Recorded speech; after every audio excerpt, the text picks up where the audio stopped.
yang punya orang di setiap wilayah itu bukan KPU, yang punya orang itu partai politik. Karena dia punya peningkatan pendidikan politik kepada konstituennya. Salah satu musuh utama kita adalah money politik. Sampai sekarang malah tidak 100%, Kak. Ya, 1.000 itu ternyata kalau dalam perharinya dihitung itu kurang lebih hanya Rp100 lebih per hari. Iya.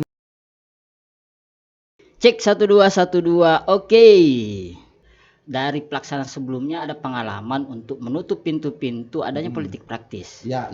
Yang KPU inginkan sebagai pelaksana adalah adanya pertarungan yang sehat untuk mencapai tingkat kepemimpinan yang tinggi misalnya, ataukah menjadi pemenang di pilkada, ataupun menjadi pemenang di pilcaleg. Kalau kemarin, Kak, apakah sebagai pelaksana ya, Kak, ini pandangan sebagai pelaksana, apakah memang sudah kerang-kerang itu sudah tertutup untuk memberikan ruang orang ya tanda kutip main curang, ataukah masih ada kekurangan yang dianggap, Kak?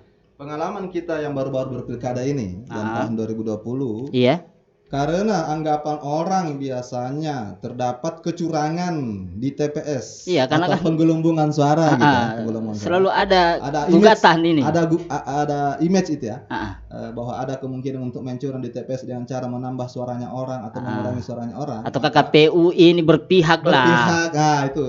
Itu salah satu hal yang berkembang di luar. Tetapi oleh KPU RI terkait dengan pertama misalnya dengan di TPS, oleh KPU RI itu sudah membuat desain aplikasi yang disebut dengan Sirekap.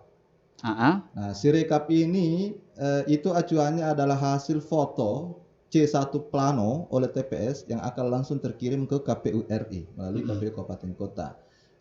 Demikian pula dengan semua saksi maupun panwas diberi kesempatan yang sama untuk memfoto C1 plano. Ini KPU yang punya atau panwas, Kak? KPU sebagai pelaksana dulu. Oke. Kita punya Sirekap. Oke. Nah, walaupun kalau kita pilkada yang dibantahkan belum diterapkan. Kita masih menerapkan situng sistem penghitungan suara. Itu open, terbuka, bisa diakses pada saat pelaksanaan. Betul. Itu bisa langsung dilihat langsung. Jadi dia itu real count. Real count. Jadi setiap menit per menit itu ditahu.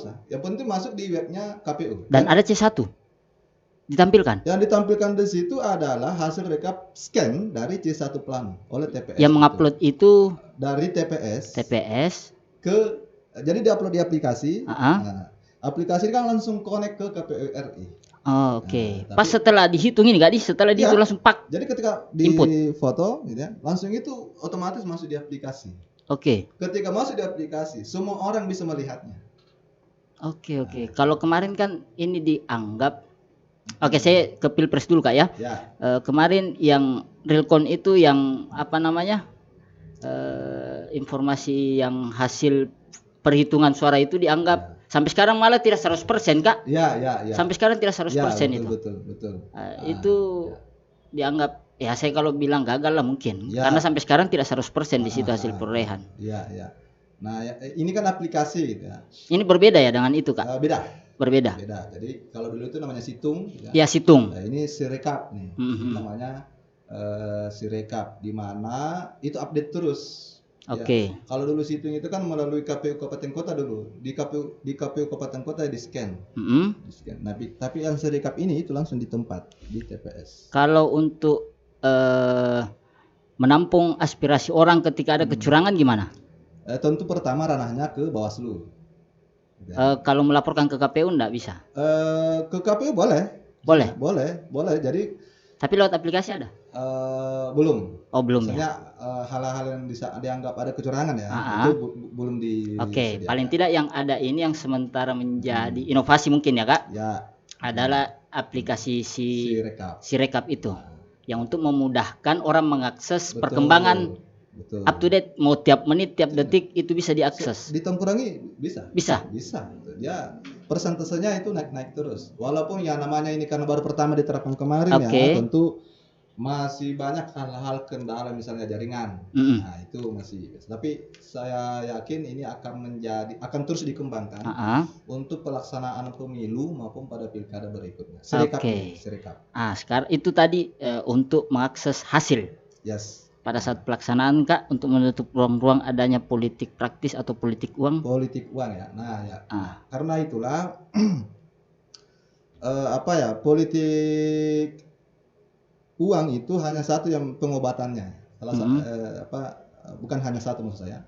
Salah satu pengobatannya itu adalah dengan cara memasifkan pendidikan politik kepada pemilih. Pendidikan politik, oke. Dan itu tugasnya bukan hanya semata tugas KPU, tapi dia lebih tepatnya lagi itu tugasnya partai politik. Oke. Karena yang punya orang di setiap wilayah itu bukan KPU, yang punya orang itu partai politik, karena dia punya konstituen. Oke. Nah, itulah sehingga pendidikan politik itu sebisa mungkin bukan hanya menjadi tugas satu-satunya oleh KPU atau dilaksanakan oleh KPU sendiri, tetapi sejatinya seluruh stakeholder yang terlibat dalam perhelatan demokrasi itu mengambil tempat.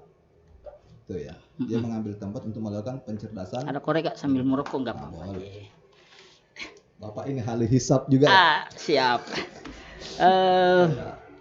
Artinya KPU sebagai penyelenggara harapannya adalah bagaimana ini politik yang terjadi baik itu di kabupaten khususnya lah ya. Ini murni pertarungannya ya kok bertarung bebas tapi bagaimana mencerdaskan orang. Betul. Karena yang kita inginkan adalah membangun sebuah daerah dan ya bagaimana ini dirasakan efeknya oleh semua kalangan. Betul. Konsekuensi mungkin selalu ada tapi yang kita harapkan pemimpin yang adil, gitu ya Kak. Memang salah satu musuh utama kita adalah money politik, money politik. Dan inilah yang merusak sebenarnya sendi-sendi demokrasi masyarakat ketika yang dia tergiur dengan uang. Ada orang misalnya memilih pemimpin itu hanya karena uang 200.000, ada uang 300.000, yang secara tidak langsung yang bersangkutan tidak tahu bahwa dia sedang menggadaikan dirinya selama 5 tahun itu dengan harga nilai 200.000. Setelah dikali teman-teman, 200.000 itu ternyata kalau dalam perharinya dihitung itu kurang lebih hanya 100 rupiah lebih per hari. Nilai orang itu 100 rupiah. Dan kasihan Kak, karena kan yang terjadi adalah lelang suara. Itulah sehingga apa yang dilakukan KPU sekarang? Nah, sekarang kami sedang melakukan kerjasama dengan berbagai pihak, termasuk dengan Pemkab. Ada MOU termasuk dengan Abdesi, sudah menjalin MOU, termasuk sudah dengan Kesbangpol, lalu dengan Kemenak, kemudian dengan Dinas Pendidikan Wilayah 5, yang muatannya itu adalah pendidikan politik. Jadi kami membangun kerjasama misalnya dengan Abdesi ya. Sebisa mungkin ketika ada kegiatan-kegiatan di desa itu melibatkan KPU untuk ada ruang mencerahkan warganya bagaimana menjadi pemilih yang cerdas. Nah, itu pemilihan cerdas karena hanya dengan pemilihan cerdas lah bisa melahirkan pemimpin yang berkualitas. Betul Kak. Karena kasihan ini. Orang-orang misalnya yang punya potensi untuk menjadi pemimpin tapi tidak ada duit. Nggak punya duit, itu yang tenggelam gitu. Itu yang tenggelam yang mana. Nah, yang kita dorong ini adalah oleh KPU yang didorong adalah bagaimana betul-betul masyarakat itu cerdas memilih bukan berdasarkan perutnya, tapi dia betul-betul memilih berdasarkan akal pikirannya. Oke. Nah, ini juga tugas berat buat KPU, tetapi semata-mata semestinya semua pihak juga terlibat. Iya. Ya. Oke lah, misalnya orang sekarang mengatakan bahwa pemilih kita sekarang memang pada tanda kutip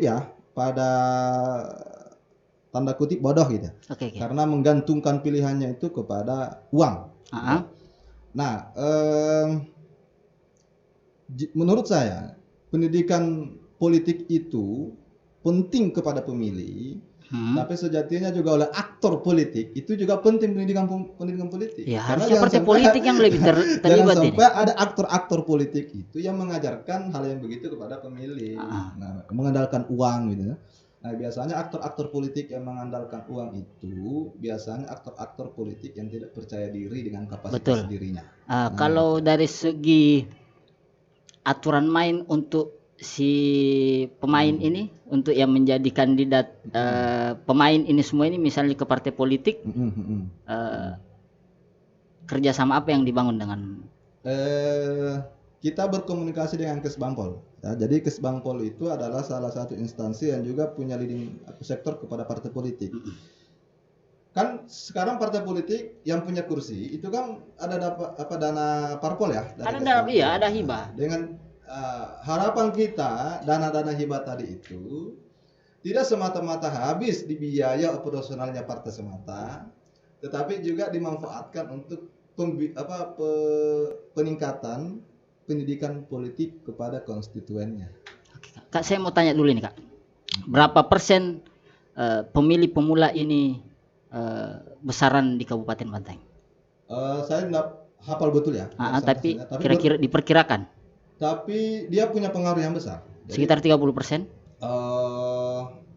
Saya lupa. Saya tidak hafal betul pemilih pemula, tetapi pemilih pemula ini aset sebenarnya karena punya pengaruh gitu. Punya pengaruh terhadap keterpilihan seseorang dari pemilih pemula ini, karena pemilih pemula itu kan yang paling mobile pergerakannya dan itu kan bisa saling mempengaruhi. Harusnya iya dari situ Kak. Keren kayaknya ini karena kalau teman-teman yang menjadi pemilih pemula ini menjaga integritasnya sebagai pemilih, cocok, sudah betul. Maka itu yang akan menghasilkan. Karena itulah tahun kemarin kita punya program kunjungan ke kampus-kampus, tapi karena Bantaeng tidak punya kampus ya, atau hanya kampus ada Akom gitu. Tapi ke sekolah-sekolah dengan maksud menyasar pemilih pemula supaya dari awal jiwanya itu tidak jebol dengan money politik. Jadi pondasi awal itu pemilih pemula. Kalau pemilih pemula sudah jebol, sudah buruk pandangannya terhadap politik, maka kita sudah berat. Sekarang era Kak, era digital ini Kak. Ada TikTok, ada YouTube. Keren itu kalau KPU yang kasih keluar ini. Konten-konten kreatif yang sifatnya pemilu gitu. Harus ini mulai dibangun dari sekarang atau nanti menjelang Kak? Itu di 2019 memang kita ada konten-konten yang gaul ya, yang terkait dengan muda, dan di 2021 ini tetap kami membangun upaya untuk itu. Nah, walaupun misalnya jika di program kami itu di 2020 ada program kunjungan ke sekolah-sekolah, tapi sekarang setelah melihat program kegiatan yang ada di KPU RI sepertinya itu agak berkurang. Tapi sekalipun demikian kami berusaha untuk berinovasi, menyentuh para pemilih pemula untuk disentuh tentang pendidikan politik, karena ini tidak bisa anak muda sekarang tidak bisa dibiarkan untuk buta terhadap politik.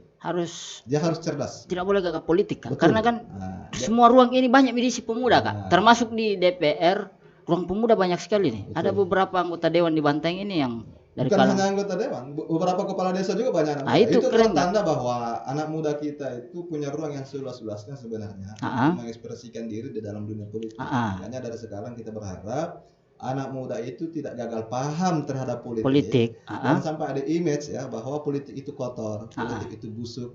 Nah, kalau semua orang beranggapan begitu, itu kan bisa berbahaya. Bisa politik kita diisi oleh orang-orang jahat. Betul sekali Kak. Jika orang-orang baik itu menarik diri dari politik. Iya, saya harus masuk. Hanya selalu pikirkan jangan sampai orde lama ini diruntuhkan hanya untuk melahirkan orde baru gitu. Saya tanda kutip ya kejahatannya kurang lebih 11-12 sih mungkin Kak. Harusnya penyadaran itu. Betul. Tapi KPU punya ranah itu kan, anggarannya tidak dipotong untuk hal-hal yang seperti itu Kak ya. Ini tantangan buat KPU, apalagi kami di KPU Kabupaten Kota ya kan. Kami ini kan dalam posisi menerima anggaran dari KPU RI. Masalahnya adalah anggaran untuk pendidikan politik kepada para pemilih itu saya pantau, saya lihat di kita itu tidak ada. Tidak ada. Nah, itu tantangan berat. Beda waktu 2020 memang ada kunjungan ke sekolah-sekolah. Kalau sekarang Kak? Sekarang sudah tidak ada. Artinya murni anggaran yang diterima yang cukup besar ini hanya sebagai untuk pelaksanaan pilkada saja atau begini, kalau kan kita punya anggaran rutin nih. Anggaran rutin kan setiap tahun kan. Anggaran rutin itu. Anggaplah misalnya contoh nih, kami sekarang ini untuk KPU Kabupaten Bantaeng di tahun 2021 itu anggarannya kami punya 3,5 M. 3,5 M. Tahun 2021. Ini anggaran rutinnya ya? Anggaran rutin ini. Anggaran yang kami terima dari KPU RI. 3,5 ini ternyata itu 3 M lebih ya.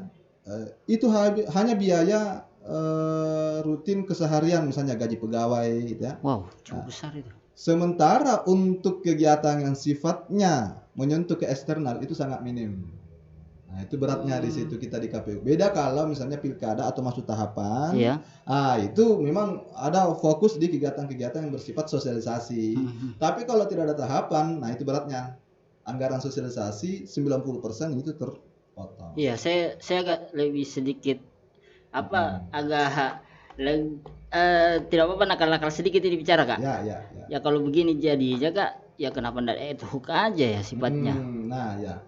Kan itu sempat menjadi wacana gitu. Jadi sempat itu KPU, komisioner KPU di seluruh Indonesia itu sempat mau di ad hoc-kan sama dengan Bawaslu.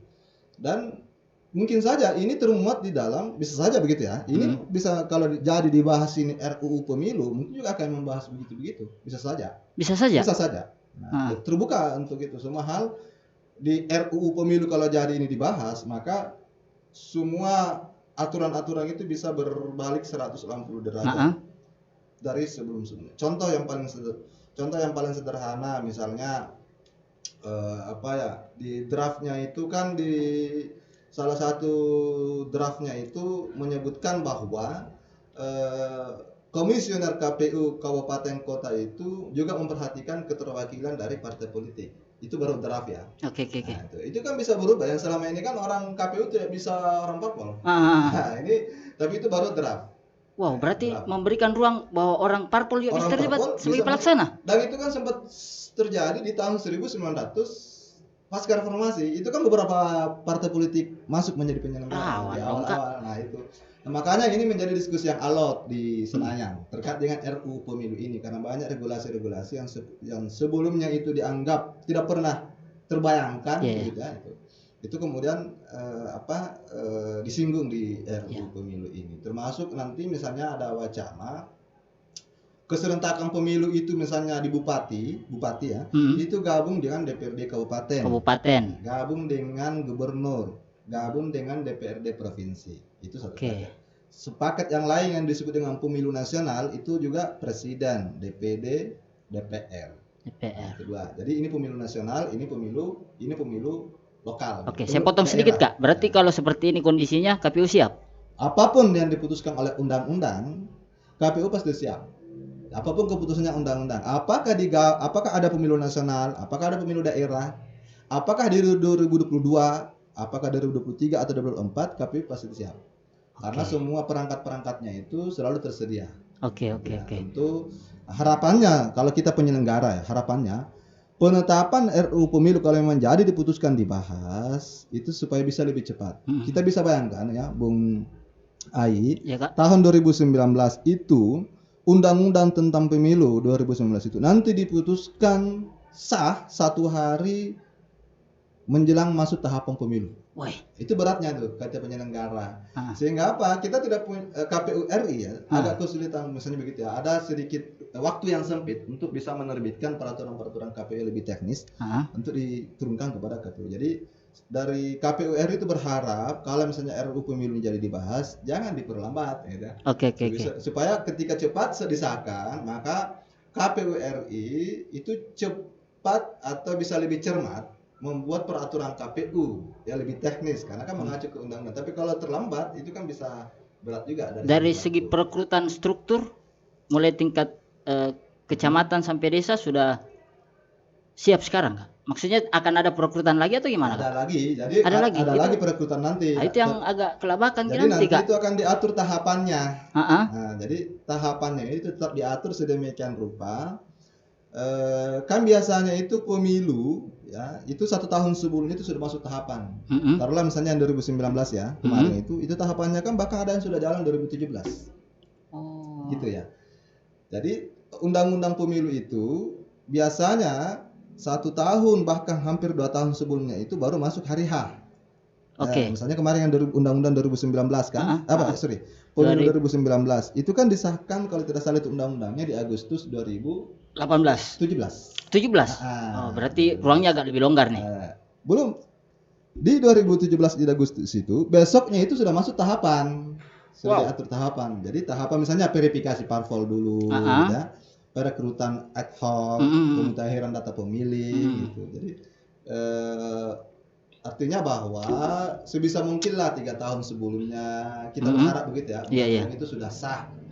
Kalau Kalau misalnya RUU Pemilu ini mau dibahas. Oke, Tapi kalau oke. dianggap tidak dibahas, berarti yang berlaku adalah undang-undang yang sekarang. Betul. Undang-undang nomor 7 tahun Ah, 2017. Berarti nanti 2024. Mhm. Nah, biasanya kalau pemilu 2024 termasuk pilkada 2024, maka tahapannya kalau pemilu itu biasanya di 1 tahun sebelumnya, bahkan 1 tahun lebih. Oke, Maksudnya oke. verifikasi parpol, perekrutan ad hoc. Heeh. Termasuk dengan pilkada itu 1 tahun sebelumnya biasanya sudah Oke, oke. dimulai. Saya mulai ini terbuka, Kak, Ya, ya. pikiran saya sedikit tentang melek politik ini. Betul.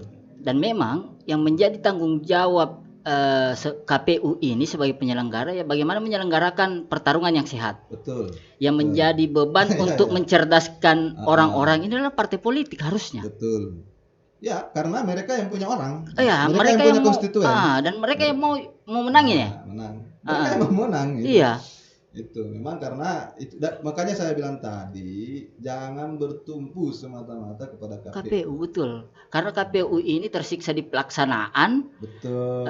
Dan dibebani lagi untuk mencerdaskan orang lewat pendidikan politik. Pendidikan pemilih ya. Nah, tetapi ini kesempatan yang baik, seberat-beratnya itu, tapi ini kesempatan yang baik karena ini masalah tidak ada tahapan ya. Maka oleh KPU RI untuk tahun ini ada programnya yang disebut dengan Desa Melek Politik. Nah, itu yang kami sekarang jajaki, desa-desa apa saja. Itu KPU yang menjadi KPU. Pelaksananya nanti. Desa Melek Politik. Jadi item beberapa desa yang kami ingin inventarisir untuk bisa menjadi pilot project di mana masyarakatnya itu cerdas dalam memilih. Betul. Nah, ini yang sementara kami godok. Dan tentu harus melibatkan semua pihak ya, mungkin dari pemerintah desa gitu, PMD dan seterusnya. Nah, ini sekarang yang kami coba untuk salah satu percontohan lah bahwa beginilah contoh pemilih yang cerdas. Oke. Nus bisa ditampilkan Nus, ada tadi saya lihat KPU bekerja sama dengan Pemkab. Ya, KPU kerjasama dengan Pemkab. Coba KPU Bantaeng, ketik KPU Bantaeng. Ya, jadi saya baru ingat ya sambil di ini Google penelusuran ini. Nah, ini. Nah, oke. Jadi coba langsung saya klik. Ini. Ini ya. Ini KPU dan Bawaslu gagas kerjasama dengan Pemkab Bantaeng. Betul. Ya, jadi tahun kemarin kami upaya supaya KPU one time punya ruang kepada setiap desa kelurahan untuk melakukan pendidikan. Jadi 2 ini muatan kerjasama ini. Pertama adalah pendidikan politik, pendidikan pemilih. Modelnya? Yang kedua adalah data pemilih berkelanjutan. Data pemilih berkelanjutan. Data pemilih Capil. Betul. Terkait dengan pendidikan pemilih, harapan kita misalnya mulai dari bupati, camat, desa, ada ruang yang disediakan kepada KPU Kabupaten Bantaeng untuk bersentuhan langsung dengan masyarakatnya. Oke. Artinya ini kerjasama ini atau yang kami sebut dengan MOU ya, MOU. Artinya ketika KPU Kabupaten Bantaeng berkunjung kepada desa masyarakatnya untuk melakukan pendidikan politik, kami sudah tidak sungkan-sungkan lagi ya. Karena sudah ada kerjasama dengan Pemkab. Ya, nanti turun ke desa-desa, termasuk dengan fasilitas-fasilitas yang disediakan misalnya begitu. Karena kami sadar sesungguhnya selama masa lengang ini tidak tahapan, kami sadar kami tidak punya orang. Di desa dan karena kan ad hoc semua pelaksananya. Ad hoc sudah bubar gitu. Ketika sudah dianggap selesai tahapan, berarti selesai juga tugasnya. Itulah ad hoc. PPK, PPS, KPPS. Oke. Berarti yang ruang yang bisa kita pakai adalah pemerintah. Cocok. Jadi kami hanya bisa berharap ke pemerintah setempat, desa, kelurahan, camat. Mereka kan ada di bawah koordinasi bupati, Pemkab ya. Tentu kalau di tingkat pimpinan ada kesepakatan, maka komunikasi ke bawah itu insya Allah lancar. Alhamdulillah ya. Kita sementara sekarang kembangkan MOU itu. Artinya ini upaya pemerintah bagaimana menghadirkan juga pendidikan politik ke masyarakat. Artinya jangan sampai KPU-nya mau, tapi ternyata Pemkab nggak support. ya gitu. yang tidak support. Padahal di undang-undang pemerintahan juga kan salah satu kewajiban pemerintah kabupaten atau bupati misalnya adalah melakukan pendidikan demokrasi. Pendidikan demokrasi. Nyambung sudah. Betul. Jadi ada perkawinan. Nah, itu satu. Yang kedua terkait dengan data pemilih. Oke. Karena kami sadar setiap pemilu, setiap pilkada yang disorot itu adalah data pemilih. Betul. Selalu itu yang disorot dan bahkan tidak sedikit yang digugat. Nah, itu data pemilih. Kami sadar itu. Karena kami sadar, maka mulai dari tahun kemarin itu kami melakukan penyisiran setiap bulan. Ada yang meninggal kami hapus, ada yang datang kami tambah, masukkan. Ada yang berumur 17 tahun kami masukkan. Ada yang keluar, yang pindah domisili, kami hapus di data pemilih. Harapannya nanti di ujung menjelang pilkada atau pemilu, sampah-sampah yang berserakan ini sudah tidak banyak berbentuk data pemilih. Ringan kerjanya. Artinya tidak ribet lagi, tidak pusing lagi untuk persoalan banyak ini yang meninggal ini. Banyak meninggal, jadi agak lebih ringan kerjanya. Ini tiap tahun diupdate? Tiap bulan. Tiap bulan? Tiap bulan. Jadi bahkan tiap hari malah kalau ada laporan masuk. Jadi ada dua yang kami lakukan. Pertama, menerima tanggapan dari masyarakat. Masyarakat umum, apakah dari desa, partai politik, LSM apa semua, karena kami sudah umumkan itu di tahun 2020 kemarin. Dan yang kedua adalah dari Capil. Dari Capil. Nah, khusus dengan Capil kami sudah melakukan perjanjian kerjasama.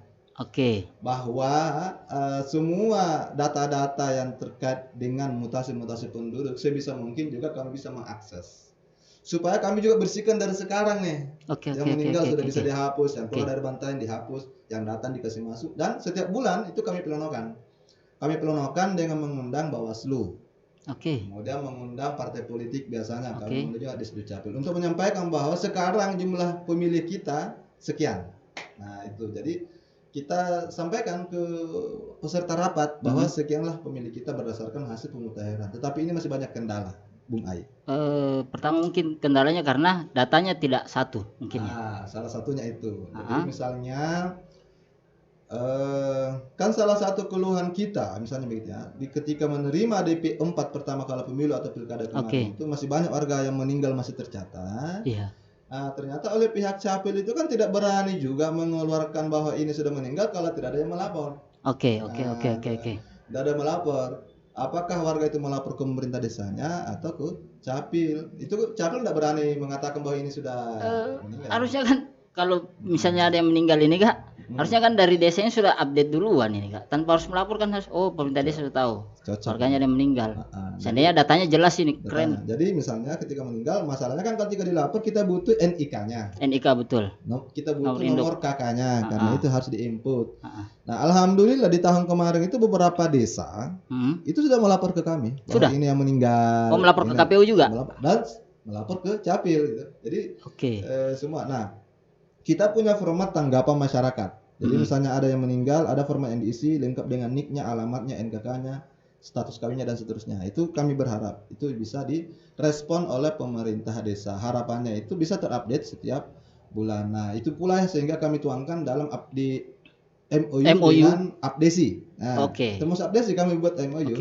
Itu juga bunyinya begitu-begitu. Ada support dari pemerintah desa. Sekiranya ada warga yang sudah update mutasi penduduknya, yang meninggal, yang pindah, yang keluar, yang berumur, itu bisa disampaikan juga kepada KPU. Iya, harusnya diupdate tiap bulan juga itu Kak. Betul.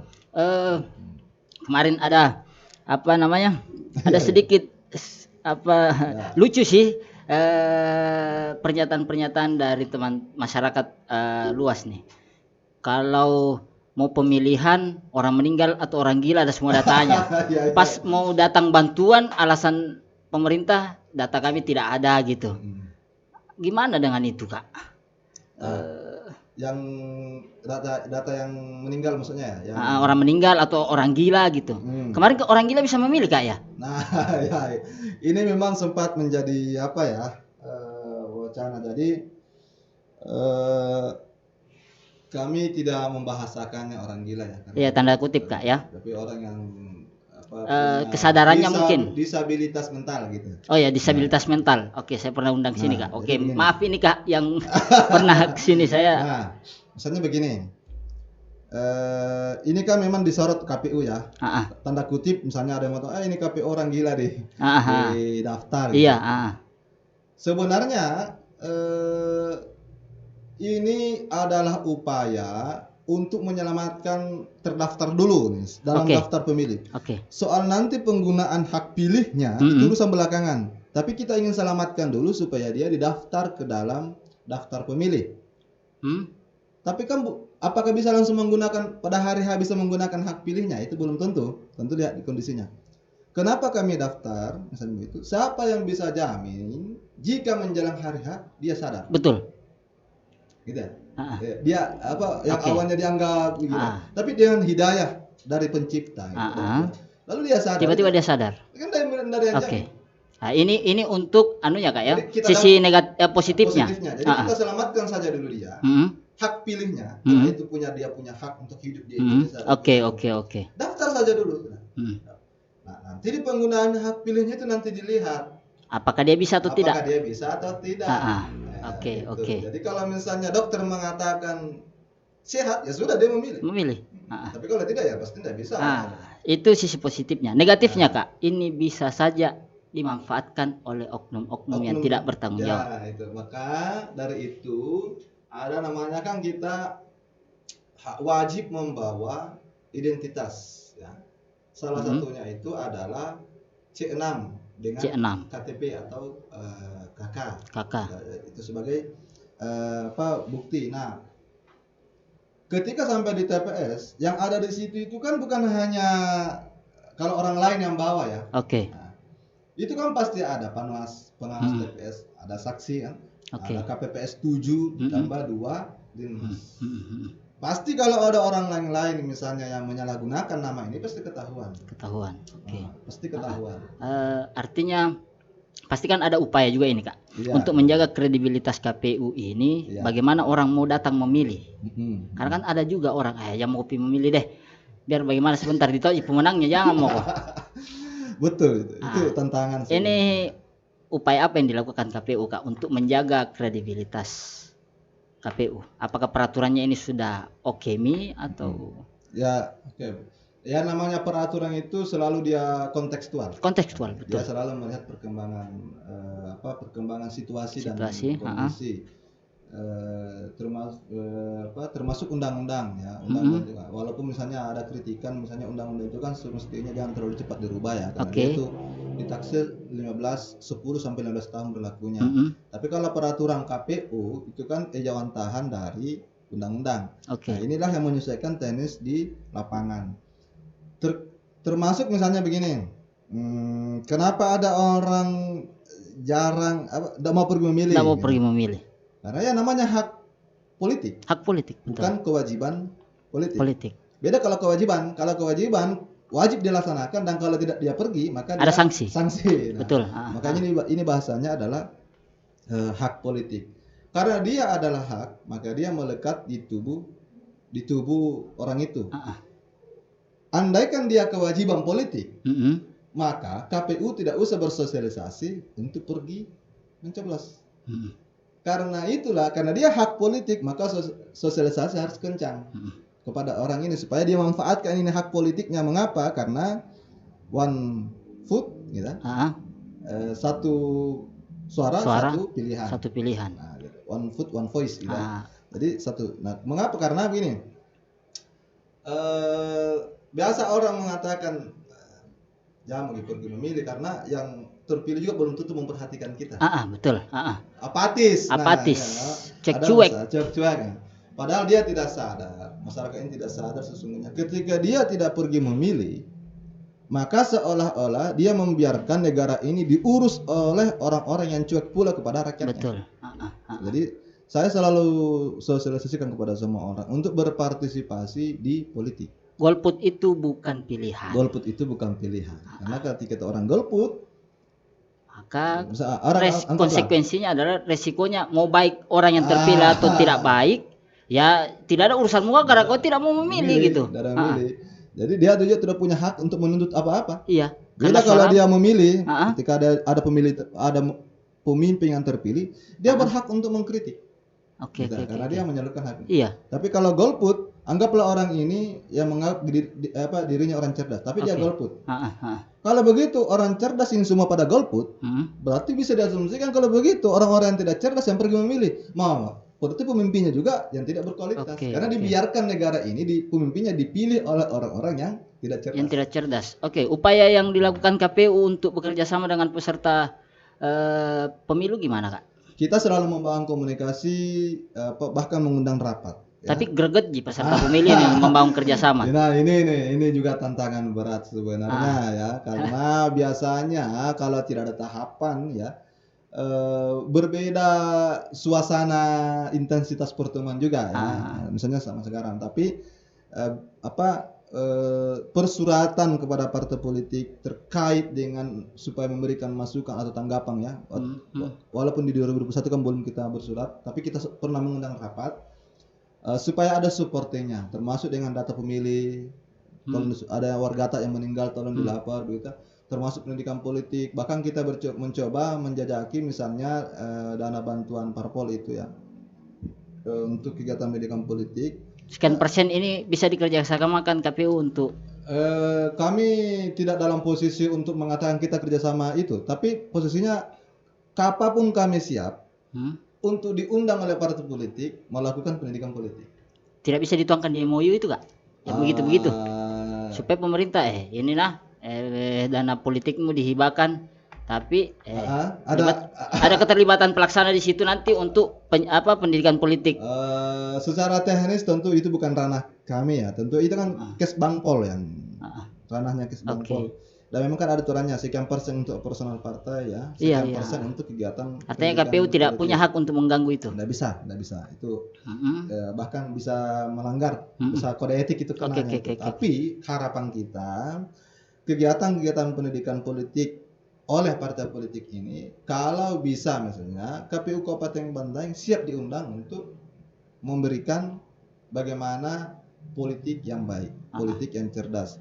Bahkan kalau butuh informasi terkait dengan perkembangan terkini regulasi pilkada bisa kita sampaikan di sini. Kita membuka diri. Tapi sering mengundang partai politik datang juga untuk diskusikan itu. Hampir setiap bulan, ya, termasuk dialog akhir tahun kemarin kan kita partai politik undang. Kemudian sebulan kemudian kita undang kembali untuk di daftar pemilih. Harapannya itu ada komunikasi, jadi komunikasi yang terbangun dengan partai politik bukan hanya ketika ada tahapan, tahap pemilu, tapi pasca tahapan pun atau pra tahapan pun itu komunikasi ada. Oke, Kak. Ya, ini dari segi pelaksanaan ini saya anggap KPU sudah maksimalisasi fungsi untuk melaksanakan pertandingan yang seru tapi sehat gitu ya. Orang Amerika jadi bupati. Juga nanti ada WNA di Bantaeng yang mendaftar kan, dia adalah warga negara Amerika. Tidak ada masalah. Tidak ada masalah. Ada orang yang menurut kepala desanya dia warga desa B, tapi oleh Capil mengatakan dia adalah warga desa A, kami percaya Capil. Kalau kami di KPU bukan itu acuannya. Bukan kalau mau menggugat bukan di ranahnya KPU. Yang paling banyak bermasalah di Pilcaleg adalah ijazah palsu. Sementara Indonesia tidak mengakui kewarganegaraan kan. Ataukah tidak pernah sama sekali sekolah SD, SMP, tapi tiba-tiba ada ijazah SMA-nya, tidak ada masalah. Karena